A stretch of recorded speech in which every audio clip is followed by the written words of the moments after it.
Blessed are those who believe without seeing.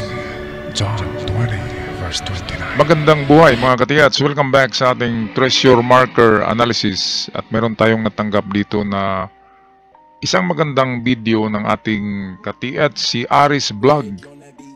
Okay, at ang kanyang natagpuan ay isang isla na merong natural shape marker, katulad na lamang ng malaking butas at kuweba na open sa tabi ng baybayin. Maganda rin ang mga ito, pwedeng may mga quick deposit na nilagay. Pero bago natin ito tatalakayin, subscribe nyo muna ang channel. At sa aking avid followers, shoutout muna tayo. Shoutout kay Hyacinth Ocfimia, shoutout din kay Edgar Lagarto, kay Intensity, kay Elben Famaran, shoutout kay Idil Burga Kayanong, kay Tating Naliman Salay, Kawan Heart TV, Danny Flores, User JN5, Shimi Murillo, shoutout kay Vic Michael, Paguti, Rico Mausisa, Robert Cabonilas, kay Brenda Giango, kay User DR8, shoutout din kay Willie Kagula, kay Missy Blair Mamak Villanueva, kay Aris Albay, shoutout kay Rodel Carduna, Obligado, kay Angelito Capistrano, LJB Misor, John Tox, Edelberto Umbak, shoutout din kay Anton the Assassin, kay Desiderio Lamsin, Alexander Hubay, User BN7, and lastly shoutout kina Arcadio Angconser 196, kay Risa Rominis, at kay Is01 Gay 78. At sa mga hindi nabanggit na mga pangalan, shoutout sa lahat. Tayo na ngayon magpatuloy sa ating analysis. Okay, welcome back mga katiyats. At narito na ang video ni katiyats, first hand na pinadala niya sa atin. Magandang ito, mga lugar, itong mga isla na maliliit na parang itong bato lamang na mga isla na maliliit. Kasi yan ang mga nilalagyan ng mga tinatawag natin na quick deposit. Karamihan ng quick deposit ay nilalagay lang yan sa loob ng malalaking bato. Katulad dito ng natagpuan namin noong tagal na, 1997, yung submerged cave na sa tabing dagat mismo. May pagkapariho itong natagpuan niya, kaya pwedeng merong laman ang isang ito. Okay, so atin panoorin si Aris Vlog dito sa kanyang video. Dito ako ngayon sa sa may maliit na island. Yan. Oh, ganda ng view. Maliit na island yan. At dito sa tagiliran niya, mayroon akong binibidyo na butas. Yan. At sa tabi naman niya, ito yung malaking butas. Okay, may napansin ako diyan sa malaking butas. Para siyang itong parang pinagkunan siya, parang merong nag-recover diyan. Kasi yung pinaka-bottom ng butas na yan, tingnan natin dito sa video, ay parang may layer ng semento na binutas pa. Malaking butas po ito. Ayan dubling butas nga. Yan. Hindi matukoy kung ito, may stop laman muna pa ba natin ito? Okay, itong binilugan ko, tingnan nyo mga katiyats, parang simento siya na buhos, and then dito ito na portion ay merong butas. Kaya sabi ni katiyats na malaking butas na may butas. Ito simento to sa tingin ko, at tinabunan ng simento ang item. So I think this is a recovered quick deposit. Masasabi natin quick deposit din ito. Magkapareho lang ito sa giveaway, pero ang quick deposit kasi ay pwedeng walang kasama yan, pwedeng mag-isa lang siya.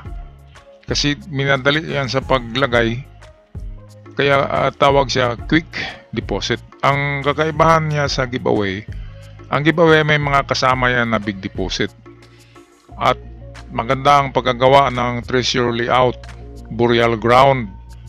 Kapag may giveaway ay may big deposit, may medium deposit. Itong mga quick deposit na ito or iba tinatawag na sucker deposit, nag-iisa lang yan, kaya ganyan pwedeng recovered quick deposit ito. Tapusin natin ang video. Binibidyohan ko lang ito kasi malaking butas. Yan. Yan. Oh, klarong-klaro yan. At maraming ano dito, mga yan may butas sa tagiliran na pababa sa dagat. Yan. Ayan. Yan po. Ang malaking butas ay binutas. At itong dito, ibang klaseng kulay siya. May pagkaputi. So, ayan nga. Talagang sinadyang binutas ito. Kaya pwedeng semento itong kulay puti na nakatakip diyan noon. At ngayon ay bukas na siya. Sino ba namang makaalam na may nagukay diyan? Walang katao-tao diyan kasi maliliit na mga isla yan. Kaya ito'y sa tingin ko recovered treasure talaga ito. Butas, malaking butas. Mga mahigit sang di pa ito. Yan. Pero magkatabi sila dito sa sa maliit na itong isa dito, ito'y talagang natural na ito. Ito'y gawa na ng kalikasan, ng dagat, ng ulan. Sa tagal ng panahon, merong mga ganyan. Pero itong sa kabila, bilog na bilog kasi ang pagkaano. At doble ang butas, kaya man-made. butas. Pero ito, mga estimated ang lalim dito nasa mga 8 feet. 8 feet. Hindi ko lang hindi ako pwede makababa kasi 8 feet, halos tayong na hagdanan. 2 meters. Yan. Ito po yung island niya. Karap niya. Yan. At may pupuntahan din ako na may tunnel dyan. Hindi lang mapasok. Merong tunnel, ha? Merong markang X sa loob. Yan. Puntahan ko dyan ngayon. At salamat mga kapit sa panunod sa butas na malaking butas dito. Estimated 8 feet yung height niya. Ito. Okay, salamat din Katiats Aris Vlog. Nagbablog din ito si Aris Vlog, kaya bisitahin nyo minsan ang kanyang channel. Okay, so panoorin natin ang isa pang video na. Okay, so ito na yung karugtong na video ni Katiats Aris Vlog. Atin panoorin. Ito yung sinasabi niyang open cave na merong litrang X sa loob. Magandang araw ulit mga katids. Dito naman ako sa Ganda ng view. sa may open tunnel. Open. Lapitan ko ito. Lapitan ko ito mga katids. Yan.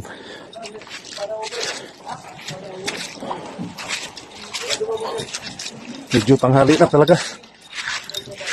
Dito ako sa babaw ng Ayan. open tunnel. Ito'y submerged cave. At meron akong magandang karanasan sa submerged cave 1997 sa isang isla rin na maliit na walang tao. Ay merong quick deposit na nilagay at itong binuhusan ng semento pero manipis lang at kayang-kaya ng isang tao butasin ang semento. Nasa ibabaw lang yan sa dead end ng cave. Okay, kaya maganda rin ito kahit na walang marka dyan. Kasi ang marker ng naglagay dyan ay mismo yung topography or yung itsura ng maliit na isla. Yun na yung kanyang marker. Kaya kahit hindi siya maglagay dyan ng kung ano-ano, pero sigurado ako mayroong nilagay dyan. Kasi ang karamihan dyan, kapag ganito na mga treasure in the seashore or treasure near sa dalampasigan, karamihan ang naglagay dyan ay mga Amerikano, hindi na Hapon. Yung mga naagaw ng Amerikanong sundalo sa mga Hapon, na mga alahas, na mga nilagay sa mga bulsa nila. Iniipon-ipon yun ng mga Amerikanong sundalo. At ibinao nila, yun ang mga nagiging quick deposit. O itong sucker deposit na nilagay lang sa mga loob ng malalaking bato sa dalampasigan. Bakit nga ba nilagay nila yan sa dalampasigan? Kasi madali nilang balikan. During night, midnight, madaling araw, pwedeng dadaan dyan ang yate na inarkila ng mga kano galing pa ng Rojas Boulevard, Manila. Pwede kasing mag-arkila doon ng yate at magyayati sila, magdadala sila ng kanilang mga babae, mga chicks, para sasabihin na sila ay turista. So ganyan ang kanilang cover. At ngayon dahil may nag-swimming-swimming na naka-swimsuit, ang sasabihin ng mga tao doon sa mga maliliit na isla na yan, na talagang turista ang Amerikano kasi mayroong kasamang babae na nag-swimming-swimming. Pero sa gabi niyan o madaling araw, titirahin na nila. Kasi madali lang yan. Kunin, manipis lang at malambot ang pagkabuhos ng simento. Hindi kagaya ng sa hapon na matigas, makapal ang simento. Kaya ang Yamashita Treasures, hindi yan lahat sa hapon. Pero nag-umpisan yan sa pagnakaw niyan, sa pagransak ng mga bangko, ng mga minahan, ng mga mayaman na bahay. Ang hapon talaga ang gumawa niyan. Tapos nang mahakot ng hapon, dumating ang Amerikano, naagaw ng mga Amerikano, kaya nagiging sa Amerikano ang treasures. Kaya karamihan ng sucker deposit ay mga litrang ABCD ang nilagay at mga arrow. Kasi Amerikano ang gumagawa ng mga arrow. Karamihan. Ang hapon ay hindi masyadong gumagamit ng arrow. Iba ang arrow ng hapon. Iba rin yung sa Amerikano. Ang sa Amerikano talagang arrow yan na yung alam natin. Ang sa hapon ay iba ang itsura ng kanilang mga arrow. Kaya kapag may arrow, may magandang litra, yan ay mga quick deposit ng Amerikano, lalo lang kapag nasa tabing dagat. Okay, so patuloy tayo sa video. Dito dumagsak yung malaking barko ng Japanese. Okay, hindi bumagsak, nalunod. Diyan lumubog ang barko ng Japanese. Natamaan ng torpedo, kaya pwedeng nagsilanguyan ang sundalong Hapon. At kung may mga survivors, of course yung dala nila ng mga alahas, ay pwede nilang ibaon sa isang lugar. Or pwedeng individual soldiers, isa-isa silang nagbaon ng maliliit na mga supot. Nilagay lang yan sa mga butas ng bato and then tinakipan. Quick deposit, sucker deposit. Noon, tamaan ng torpedo. Yan, daanan ko muna itong butas. Meron ding butas. Yan. Meron ding butas. Ito pwedeng sucker deposit din yun. Open tunnel. Quick deposit. Kasi parang chinisil siya. Recover din. Ito po. Dito na ako sa harapan ng open tunnel. Ayan. Kuweba yan. Natural cave. Yan. Katulad yan ng natagpuan ko doon sa isla na walang tao, maliit na isla. 1997 yun. Tagal na yun. 18 years old pa ko noon. Yun ang unang magandang karanasan ko sa ganito. At hindi ito matatawag na tunnel kasi natural made. So ano siya, cave siya na maliit. At ang paghanap niyan ay dito lang yan sa dulo. Ito, kung saan ang dead end niyan, diyan lang hanapin nyo ang malapad na bato or kung walang malapad na bato, hanapin nyo ang sahig. Sahig na simento. At kapag mayroong ganyan na sahig na simento, congratulations. Tapos na yan. Ito pala sa entrance pwedeng marker itong malaking butas. At ang bato ay parang triangle na katuro paloob. At sabi ni RC Vlog ay mayroong litrang X. So doon, kung saan yung litrang X, doon mismo sa baba ng X or sa X mismo, ang butasin nyo. Yun ang target. Patuloy tayo sa video, malapit na itong matapos. Diyan yung Ah, may X dyan. Ayan, may X nga. Hindi ako lang kasi mag-isa dito. Ayaw sumunod yung kasama ko. Takot sila. Yan, ito po yung open tunnel sa sa maliit na island. Ito po yung niya. Nasa itaas. Yan. Oo, yung itsura mismo ng isla, halimbawa, pyramid ang hugis ng isla or bilog siya na parang dome, parang half circle. Yan ang mga isla ang mga nilalagyan, yung may itsura. So, ang marker dyan ay natural marker shape na natural marker ng maliit na isla. Merong isla na hugis sapatos, merong isla na hugis buaya, merong isla na hugis suso ng babae. Katulad dito sa amin, merong dalagang bukid, may lalaking bukid na isla na nakahiga. O kaya ganyan. Kapag ganyan, hindi na kailangan na markahan pa nila yan. Kasi alam nila kung saan na open cave na maliit yon na sinuksok nila. At meron ding isang tricks ang Hapon at Amerikano kapag mga ganyan maliliit na cave. Minsan sa kisame nila nilalagay. Pag nakakita sila ng butas na gawa ng kalikasan sa ibabaw, ay sinuksok nila doon tapos pinapats ng simento. Pero sa aking karanasan sa ganyan, noong 18 years old ako, ay sa flooring talaga ng maliit na cave. At doon lang sa dead end, doon sa katapusan ng cave, may buhos na simento, 3 inches lang ang kapal at malambot lang na pagkasimento. Dahil sa Amerikano ang may-ari, kaya hindi nila tinigasan masyado para pagbalik nila ay madaling mabutas. Okay, at hindi yan malaking pressure, tamang-tama lang yan. Meron kang sigurong may binta mo mga 1 million mahigit. Kasi individual soldiers ang mga tinatago sa mga ganyan. Open tunnel na meron dyan. Yan, ganda Meron din akong kaibigan na treasure hunter sa ganitong maliit na kuweba. Nakakuha siya ng gold coins na sa Katsila na time sa Kastila.